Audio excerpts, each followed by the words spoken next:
Vous les avez peut-être remarquées bien qu'elles soient silencieuses. Les trottinettes électriques s'invitent sur les trottoirs des grandes villes.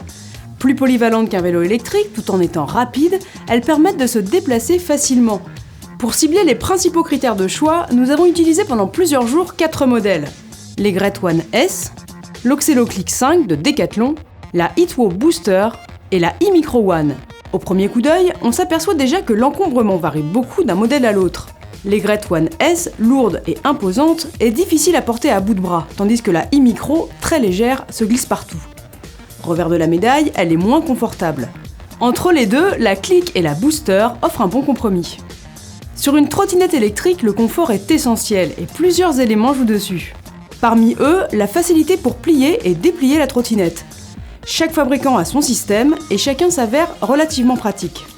La taille des roues et le matériau qui les compose comptent aussi beaucoup. Globalement, des petits trous encaisseront moins bien les pavés et les déformations du trottoir, surtout si la trottinette n'est pas équipée d'amortisseurs. Il existe des modèles avec des pneus gonflables, mais la plupart sont des roues dures qui écartent les risques de crevaison, exercent moins de frottement avec le sol et donc ne ralentissent pas la trottinette. Les batteries sont généralement intégrées au plateau. L'autonomie varie en fonction du type de parcours et du gabarit de l'utilisateur, mais elle tourne généralement autour de 20 ou 25 km, d'après ce qu'annoncent les constructeurs. C'est un peu moins pour la e-Micro, qui intègre une petite batterie dans un souci de légèreté. Mais ce modèle est conçu pour être utilisé en complément des transports, pas forcément pour des trajets de plusieurs kilomètres. Précisons d'ailleurs qu'il s'agit, c'est la seule, d'une trottinette à assistance électrique. Il faut pousser pour entretenir sa vitesse. Sur les autres, il suffit d'appuyer sur l'accélérateur pour avancer.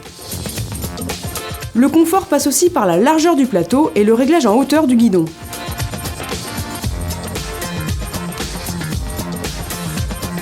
La plupart des modèles sont équipés d'une béquille, qui quand elle n'est pas là, manque cruellement.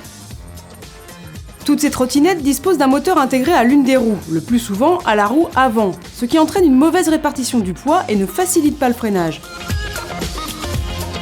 Aigrette et Micro l'ont intégré à la roue arrière et c'est un choix pertinent.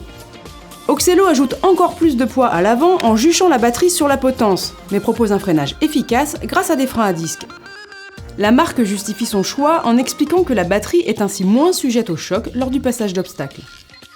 Au niveau du poste de pilotage, les trottinettes s'actionnent soit avec des gâchettes au pouce, l'une pour accélérer, l'autre pour freiner, soit avec une gâchette à l'index et un vrai frein, soit avec une poignée d'accélération, comme sur une moto. La vitesse entre 18 et plus de 30 km/h. Attention, prudence, d'autant que le casque n'est pas obligatoire. Certaines trottinettes sont équipées d'un compteur qui affiche l'autonomie, le nombre de kilomètres et bien sûr la vitesse. D'autres équipements, comme une lumière intégrée, un crochet pour transporter un sac ou une sonnette, peuvent faire la différence. Quoique parfois, le klaxon n'est pas du tout identifiable et donc parfaitement inutile.